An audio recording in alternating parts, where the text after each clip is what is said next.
আসসালামু আলাইকুম। সংবাদে আপনাদের সবাইকে স্বাগত জানাচ্ছি। আমি ফিরোজ তোহা। শুরুতেই আরবে কেবলস সংবাদ শিরোনাম। পুরোদমে ইরান, ইসরায়েল এবং নিরীহ ফিলিস্তিনিদের মধ্যে ভয়াবহ যুদ্ধ চলছে হামলা পাল্টা হামলা। এরই মাঝে আমাদের হাতে এসে পৌঁছেছে যুদ্ধের সর্বশেষ গুরুত্বপূর্ণ সবথেকে তাজা আপডেট সংবাদ আপনাদের জানিয়ে দিব। প্রথমেই জানাবো, অবশেষে ইসরায়েলের বিরুদ্ধে সাহসী সিদ্ধান্ত নিল জর্ডান। আলহামদুলিল্লাহ, এক এক করে মুসলিম বিশ্ব ইহুদিবাদী ইসরায়েলের বিরুদ্ধে কঠিন এবং সাহসী সিদ্ধান্ত নিতে শুরু করেছে। এরই ধারাবাহিকতা এবার ইহুদিবাদী ইসরায়েলের বিরুদ্ধে সাহসী সিদ্ধান্ত নিল জর্ডানের সরকার। এ বিষয়ে গুরুত্বপূর্ণ সংবাদ জানাবো, সঙ্গেই থাকুন। এরপর জানাবো, প্রতিরক্ষা শক্তির মাত্র ৫% ব্যবহার করেছিল ইরান। ইরানে ইসলামী বিপ্লবী গার্ড বাহিনী আইআরজিসির এক জ্যেষ্ঠ কমান্ডার জানিয়েছেন, ইসরায়েলি আগ্রাসনের জবাবে ইরান মাত্র তাদের প্রতিরক্ষা শক্তির ৫% এর কম ব্যবহার করেছিল। ৫% কম ব্যবহার করেই ইহুদিবাদী ইসরায়েলকে ইরান গুড়িয়ে দিয়েছে। তারা যদি তাদের পূর্ণ শক্তি দিয়ে হামলা চালায়, তাহলে ইহুদিবাদী ইসরায়েলকে নাকানি চোবানি খাইতে বেশি সময় লাগবে না। এদিকে ইরানের এভিন কারাগারে ইহুদিবাদী ইসরায়েলের হামলায় নিহত ৭১। ইরানের রাজধানী তেহরানের এভিন কারাগারে ইসরায়েলের হামলায় ৭১ জন নিহত হয়েছে বলে জানিয়েছে ইরানের বিচার বিভাগের মুখপাত্র আসগর জাহাঙ্গীর। আজ মিজান নিউজে প্রকাশিত এক বিবৃতিতে জাহাঙ্গীর বলেছেন, এভিন কারাগারে হামলায় শহীদ হয়েছে ৭১ জন, যাদের মধ্যে ছিলেন প্রশাসনিক কর্মী, সেনাবাহিনীতে চাকরিরত তরুণ বন্দীরা, বন্দীদের সঙ্গে সাক্ষাৎ করতে আসা তাদের পরিবারের সদস্য এবং কারাগারের আশপাশে বসবাসকারী প্রতিবেশীরা।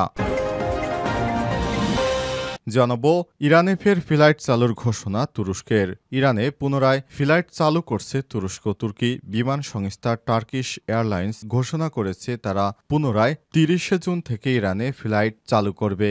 নিরাপত্তাজনিত কারণে চলতি মাসের শুরুতে ফ্লাইট চলাচল সাময়িকভাবে স্থগিত করেছিল তুরস্ক।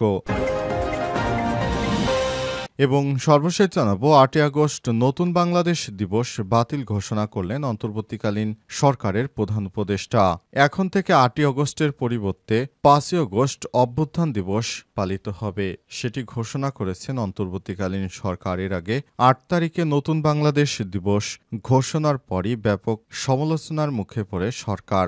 নেটিজেনরা বিষয়টিকে নিয়ে বারবার কথা বলেছেন। প্রিয় দর্শক, এতক্ষণ শুনছিলেন সংবাদ শিরোনাম, এবারে বিস্তারিত।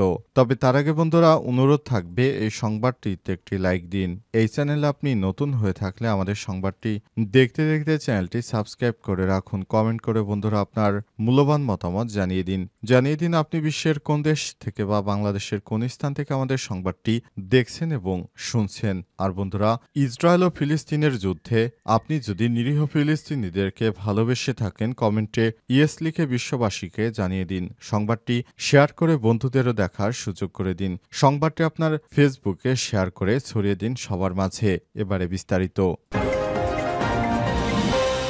অবশেষে ইসরায়েলের বিরুদ্ধে সাহসী সিদ্ধান্ত নিল জর্ডান। যুব বাস্কেটবল বিশ্বকাপে ইসরায়েলের সঙ্গে খেলতে অস্বীকৃতি জানিয়েছে জর্ডান। কয়েক সপ্তাহ ধরে জল্পনা কল্পনার পর জর্ডানের জাতীয় বাস্কেটবল দল আন্তর্জাতিক বাস্কেটবল ফেডারেশন FIBA-কে চূড়ান্ত সিদ্ধান্ত দিয়েছে। দ্য টাইমস অফ ইসরায়েলের প্রতিবেদনে বলা হয়েছে, জর্ডান আজ 2025 সালের অনূর্ধ্ব-19 বাস্কেটবল বিশ্বকাপে ইসরায়েলের বিরুদ্ধে খেলতে কোনো দল মাঠে নামাবে না। যদি এটি করা হয়, তবে ইসরায়েলের সংস্কীয়ভাবে জর্ডানের বিরুদ্ধে 20-0 টেকনিক্যাল জয় পাবে। গত রাতে ইসরায়েল সুইজারল্যান্ডকে 107-77 ব্যবধানে পরাজিত করে। অন্যদিকে জর্ডান ডোমিনিকান রিপাবলিকের কাছে হেরে গেছে।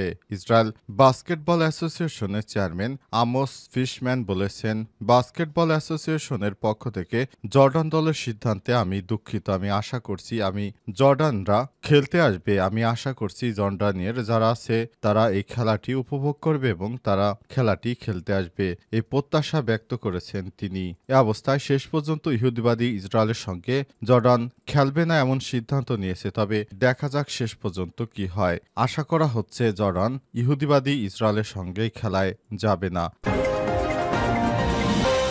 ইহুদিবাদী ইসরায়েল এবং যুক্তরাষ্ট্রকে মোকাবেলা করতে ইরানের শক্তির মাত্র ৫%ই ব্যবহার করেছে।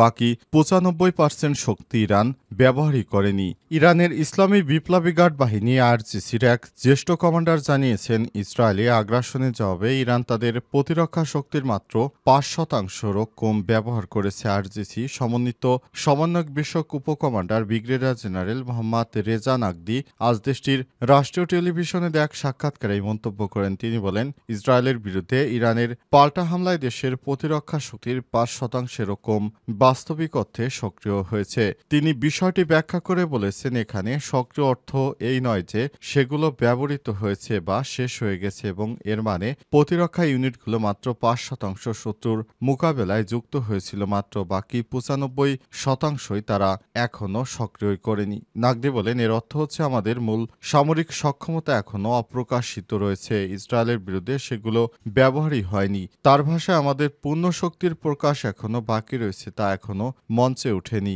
ইসরায়েলি দখলদার বাহিনী ১৩ জন ইরানে আকস্মিক একতরফা হামলা শুরু করে। জবাবে ইরান পাল্টা ব্যাপক হারে ইহুদিবাদী ইসরায়েলকে লক্ষ্য করে ব্যালিস্টিক ক্ষেপণাস্ত্র নিক্ষেপ শুরু করে। এই ক্ষেপণাস্ত্র নিক্ষেপের ফলে ইহুদিবাদী ইসরায়েলের ব্যাপক ধ্বংসযজ্ঞ শুরু হয়। তারা কোনো উপায়ন্ত না পেয়ে তারা যুক্তরাষ্ট্রের প্রেসিডেন্ট ডোনাল্ড ট্রাম্প বরাবর তারা তাড়াতাড়ি যুদ্ধ বন্ধ করতে ট্রাম্পের প্রতি আহ্বান জানায়। অবশেষে ট্রাম্প কাতারের মধ্যস্থতায় এই যুদ্ধবিরতি করাতে রাজি করায় ইরানকে। এরপরই শুরু হয় যুদ্ধবিরতি। ইরানের এভিন কারাগারে ইসরায়েলি বাহিনীর ব্যাপক হামলায় নিহত ৭১। ইরানের রাজধানী তেহরানের এভিন কারাগারে ইসরায়েলের হামলায় ৭১ জন নিহত হয়েছে বলে জানিয়েছে ইরানের বিচার বিভাগের মুখপাত্র আসগর জাহাঙ্গীর। আজ মিজান নিউজে প্রকাশিত এক বিবৃতিতে জাহাঙ্গীর বলেছেন, এভিন কারাগারে হামলায় শহীদ হয়েছে ৭১ জন, যাদের মধ্যে ছিলেন প্রশাসনিক কর্মী, সেনাবাহিনীতে চাকরিরত তরুণ বাসিন্দারা, বন্দীদের সঙ্গে সাক্ষাৎ করতে আসা তাদের পরিবারের সদস্য এবং কারাগারের আশপাশে বসবাসকারী প্রতিবেশীরা। ইসরায়েল ইরানের সঙ্গে বিমান যুদ্ধের শেষে ২৩ জুন এভিন কারাগারে হামলা চালায়। এটি তেহরানের সবথেকে কুখ্যাত রাজনৈতিক বন্দিকেন্দ্র হিসেবে পরিচিত। পর্যবেক্ষকরা বলছেন, সামরিক ও পরমাণু স্থাপনার বাইরে ইরানের শাসন ব্যবস্থার প্রতীকে হামলা চালিয়েছে ইসরায়েল, তাদের লক্ষ্য সম্প্রসারণের বার্তা দিয়েছে। জাহাঙ্গীরের আগে বলেছিলেন, হামলায় এভিন কারাগারের প্রশাসনিক ভবনের একটি অংশ ক্ষতিগ্রস্ত হয়েছে এবং এতে বহু হতাহতের ঘটনা ঘটেছে। বিচার বিভাগ জানিয়েছে, বাকি বন্দীদের তেহরান প্রদেশের অন্য কারাগারগুলোতে স্থানান্তর করা হয়েছে। এভিন কারাগারে একাধিক বিদেশি নাগরিক আটক রয়েছে। এর মধ্যে রয়েছে ২ জন ফরাসি নাগরিক, সেসিল কোলার এবং জ্যাক প্যারিস আছেন, যারা ৩ বছর ধরে আটক রয়েছে। হামলার পর ফ্রান্সের পররাষ্ট্রমন্ত্রী জ্যানুয়েল বোরোয়েক্স সাবেক টুইটারে লিখেছেন, তেহরানের এভিন কারাগারে হামলায় আমাদের নাগরিক সেসিল কোলা ও জ্যাক প্যারিস বিপদের মুখে পড়েছে, এটি কোনোভাবেই গ্রহণযোগ্য নয়।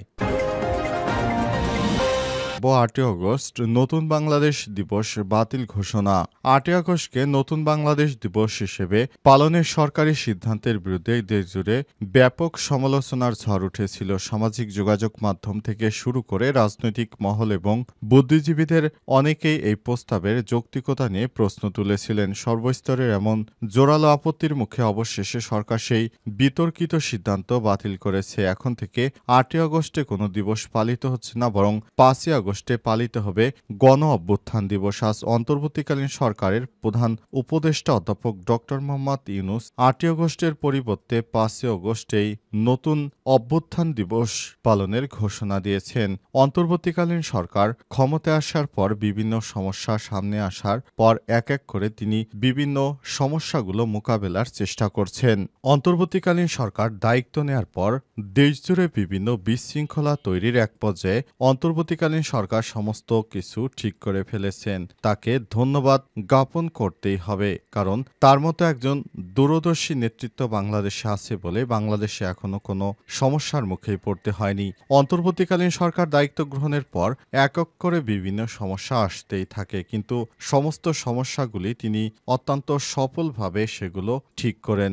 অন্তর্বর্তীকালীন সরকারের প্রধান উপদেষ্টা প্রফেসর ডক্টর মোহাম্মদ ইউনূস বাংলাদেশের জন্য আশীর্বাদ হয়ে আসেন, তবে তার ডান ও বামে যেসব তেলবাজরা আছে তারা অন্তর্বর্তীকালীন সরকারকে অনেক সময় বিপথে পরিচালিত করতে চায়, তাই শিক্ষার্থীরাও অনেক সময় সরকারের সমালোচনা করতে বাধ্য হয়। অন্তর্বর্তীকালীন সরকারের প্রধান উপদেষ্টা প্রফেসর ডক্টর মোহাম্মদ ইউনূস নতুন বাংলাদেশের যে দিবসটি ঘোষণা করেছিলেন, অবশেষে সমালোচনার মুখে তিনি দিবসটি বাতিল করতে বাধ্য হয়েছেন। কারণ দিবসটি কোনোভাবেই ৮ তারিখ হতে পারে না, কারণ ওই দিন শেখ হাসিনা পালিয়ে যায়নি, বরঞ্চ ৫ তারিখে সবকিছু ঘটেছিল।